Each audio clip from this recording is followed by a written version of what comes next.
प्रीति, ये सबसे बड़ी खबर और चौंकाने वाली खबर, क्योंकि जिस सुरक्षा के बीच अतीक अहमद को साबरमती से प्रयागराज लाया गया पहली बार, और उसके बाद फिर उसे प्रयागराज से साबरमती पहुंचाया गया, और उसके बाद फिर से प्रोडक्शन वारंट लाया गया, साबरमती से पूरी सुरक्षा के बीच प्रयागराज लाया गया और प्रयागराज की नैनी जेल में रखा गया, फिर वहां से उसे कोर्ट में पेश किया गया। तो ये सुरक्षा, इस सुरक्षा के बीच अतीक अहमद और उसके भाई अशरफ की हत्या कर दी जाती है, तो जाहिर सी बात है कि ये एक चौंकाने वाली, सबसे बड़ा चौंकाने वाला सवाल सामने आता है। उस यूपी और एसटीएफ की, यूपी पुलिस और एसटीएफ की सुरक्षा के बीच उसे मार दिया जाता है। अभी तक जो जानकारी मिल रही है, उस जानकारी के मुताबिक प्रीति, करीब 10 राउंड से ज्यादा गोलियां चली हैं और उस दोनों की हत्या हो गई। कैल्विन हॉस्पिटल के पास इसकी हत्या हुई थी। सुबह से ही, दिन से ही उसकी तबीयत खराब हो गई थी। इसकी शिकायत वो कर रहा था, बीपी बढ़ने की शिकायत कर रहा था, तनाव की शिकायत कर रहा था, क्योंकि कल झांसी में उसके बेटे असद का इनकाउंटर हुआ था, उसके शूटर गुलाम का इनकाउंटर हुआ था, और जब वो कोर्ट में था उसी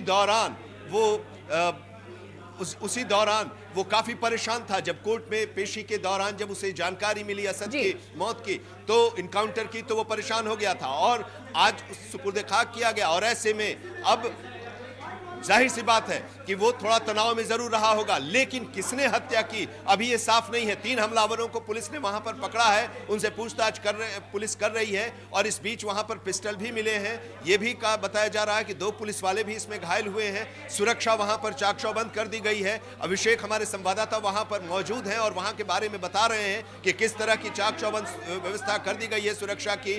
और अब उन तीनों हमलावरों के बारे में जिन्हें गिरफ्तार किया गया है प्रीति, उन लोगों से अब पुलिस पूछताछ कर रही है। खबर ये आ रही है कि क्योंकि पुलिस की टीम लगातार दिन से ही अतीक और अशरफ को साथ लेकर इन्वेस्टिगेशन को आगे बढ़ा रही थी, कुछ बरामदगियां भी हुई थी, और मीडिया की टीम भी लगातार पुलिस के दलबल को फॉलो कर रही थी। जिस समय यह हमला हुआ, वहां पर कुछ मीडिया कर्मी भी मौजूद थे और सब कुछ इतना अप्रत्याशित था, इतना अचानक हुआ कि किसी को समझने का मौका नहीं मिला।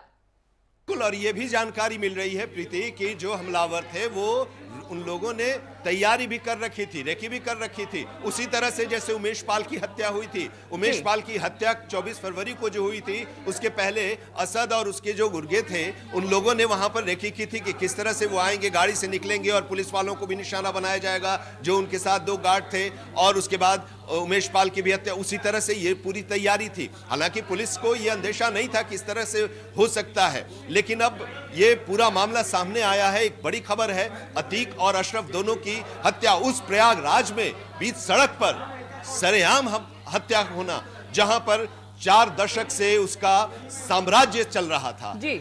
और उस साम्राज्य को ध्वस्त करने के लिए सरकार और पुलिस लगी हुई थी, क्योंकि वो अवैध था, कई हत्याओं में शामिल था, 100 से ज्यादा मामले उस पर दर्ज